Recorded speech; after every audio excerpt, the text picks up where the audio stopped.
The village gathered around the ancient oak, its branches stretching protectively overhead, casting dappled light on the crowd below. The elder, a venerable man with a silver beard and weathered hands, stood on an elevated platform. His deep voice echoed through the square. My people, there are tales as old as time about dark creatures that tread the woods beyond our village borders. These are not mere stories to scare children. There was a collective shiver among the crowd, as old fears resurfaced and whispers of the night's creatures circulated. Generations ago, our ancestors lived in harmony with the werewolves, noble beings who protected our land from threats. But over time, an insidious darkness took root within some of the werewolves. Their once golden eyes turned a haunting shade of crimson, a mark of a bloodlust that could not be sated. The woods echoed with their malicious growls, and the cold wind carried tales of unspeakable acts committed under the shroud of night. The village had erected barriers, both physical and spiritual, to ward off these corrupted creatures. The elder's gaze grew distant, remembering the days of terror. Children went missing, livestock was slaughtered, and shadows danced menacingly at the edge of the forest every night.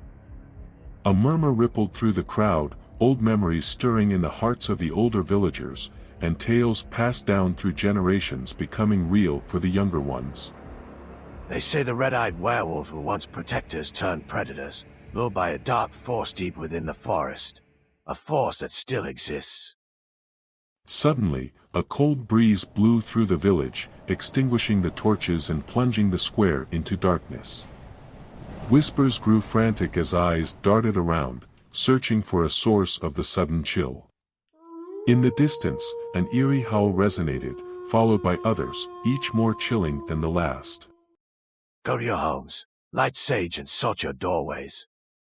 Panic ensued as villagers scattered in all directions, the memories of past horrors fresh in their minds. In the midst of the chaos, a young man named Torin, known for his bravery and skepticism, stepped forward. I propose we confront these creatures, uncover the dark force luring them, and eradicate it. The elder looked deep into Torin's eyes, seeing a determination that matched the gravity of their situation. Very well, but be warned. The forest hides more secrets than just the red-eyed werewolves. The very shadows may deceive you. As night deepened, Torin, armed with ancient talismans and village lore, ventured into the heart of the forest, where the line between reality and nightmare blurred, and the dance of the red-eyed werewolves was set to begin. The forest seemed alive, trees whispering secrets to one another as Torin trudged deeper into the heart of the wilderness. The moon hung high, casting a pale, ghostly light that caused the shadows to twist and dance, appearing almost sentient. Every rustle, every distant howl sent chills down his spine. The tales he had dismissed as mere stories were becoming terrifyingly tangible. As Torin moved further, the air grew colder and more oppressive. Wisps of fog slithered around his feet, and it felt as though he was being watched from all angles. Suddenly, the distant howls grew louder, and he could sense them, the red-eyed werewolves. They moved like phantoms, their silhouettes barely visible through the dense fog, their haunting eyes glowing like burning embers in the dark. He came upon a clearing, and in its center stood an ancient, twisted tree. Its bark was blackened, as though charred by fire, and its gnarled roots seemed to pulse, reaching out like the tentacles of some underwater creature. From its branches hung numerous talismans and charms, and at its base, a dark pool of water reflected the moon's luminescence. Drawn inexplicably to the pool, Torin approached and gazed into its depths.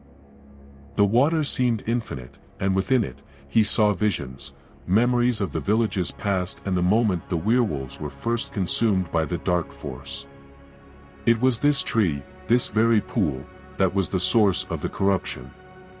Torin realized he had to sever the connection between the tree and the dark force to free the werewolves from their malevolent transformation.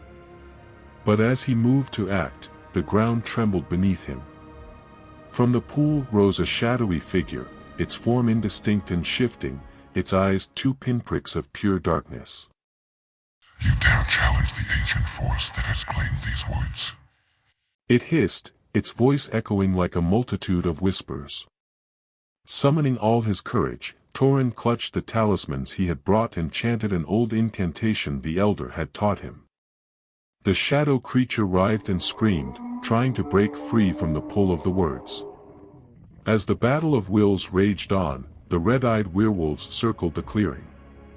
But instead of attacking, they seemed to be waiting, as if understanding that their fate was intertwined with the outcome of this confrontation.